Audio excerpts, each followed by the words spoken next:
Okay, so let's have a look at this essay on freedom of artistic expression. Okay, in all times, art has been played. Okay, you have to delete the been, so art has played a chief role in every culture around the globe. Okay. Many people argue that artists need freedom from any kind of restrictions. Okay. This notion seems irrational to me, and the reason for my standpoint, okay, I wouldn't use standpoint here. You could say the reason for this belief is mentioned in the upcoming, following paragraphs. But actually, I think your thesis statement in an introduction should be very clear, and it's very important because we want to know exactly your standpoint at this stage. So I would actually change this slightly.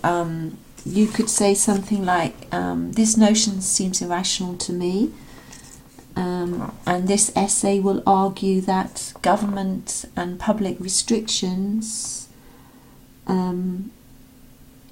are necessary, something like that. So in other words, make your thesis statement very clear. Okay.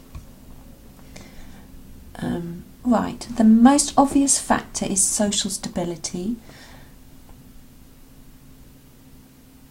I don't really like the use of the word obvious here. You could say the main or the primary factor is social stability. That is to say, sometimes public sentiments may get you've put hearted, I think you mean heated, so just that could just be a typo, so delete the R. Public sentiments may get heated when artists cross their boundaries. Okay. And remove the S on sentiment, so public sentiment may, and I wouldn't use get, because get's quite an informal word in an essay, so I would say public sentiment may become heated when artists cross their boundaries. Okay. To quote an instance, an editor of Ludhiana Tribune posted a cartoon on the Islam religion, and this action caused, delete A, because rage is an uncountable noun, so caused rage within the Muslim community of that city. Fortunately, authorities acted swiftly and controlled the situation peacefully. Okay. Conversely, if no legislation was there for such situations, then it could have caused riots. Conversely means you're going to present a different argument, and you haven't. You're just adding another statement. So I would delete conversely.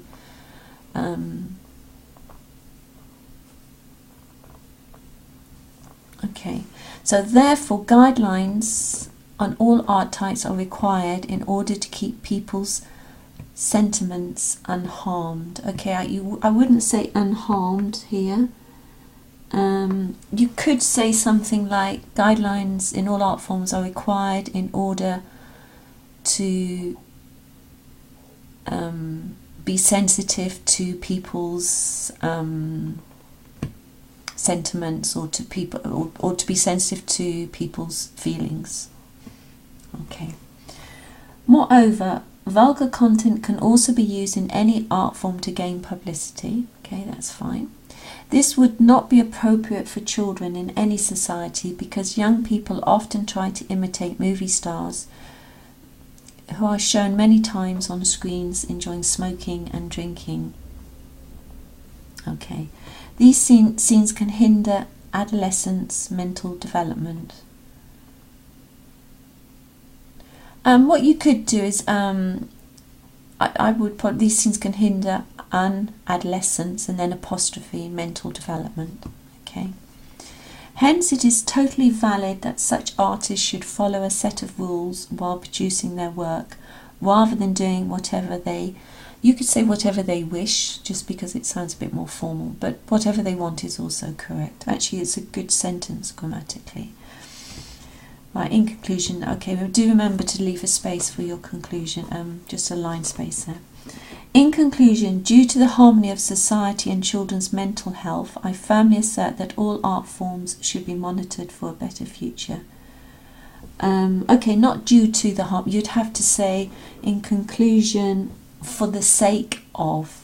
So sake, S-A-K-E. So for the sake of the harmony of society and children's mental health, I firmly assert that all art forms should be monitored for a better future. Okay, you've given a very clear, definite argument there. Also, I want to state that artists should consider their responsibilities towards the law as well as the general public. Okay, that's good. Okay, the positives are you've provided a very clear argument and you've supported it and you've given an example. So those are the positives. So you have fulfilled the task for this particular, you have answered the question. But what I would say, to get a higher mark, I think it's always good to show that you are aware of counter arguments or the other side of an argument, that there are two sides to every argument. You've very clearly given one side to the argument. You may not agree with the other side of the argument, but it's good to provide it, and then you can then explain why that isn't right. So, for example, I probably would have mentioned, for example, in your introduction, you say, many people argue that artists need freedom from any kind of restrictions, and you could sort of clarify in that. So, for example, in the West, democracy, freedom of expression is considered a fundamental right in a democratic country, and freedom of expression can also include artistic expression or freedom for artists. And so in the West, it's quite a serious argument and not so one-sided. You know, many people would argue that freedom of expression is necessary to keep democracy and freedom of speech and to follow a democratic constitution. So what I'm saying is, you may not agree with that, but you can actually provide that as a counter argument and then say why you don't agree with it. It would add a little bit more depth to this essay. Okay, but otherwise I think it's well written and very clear. Okay, so well done.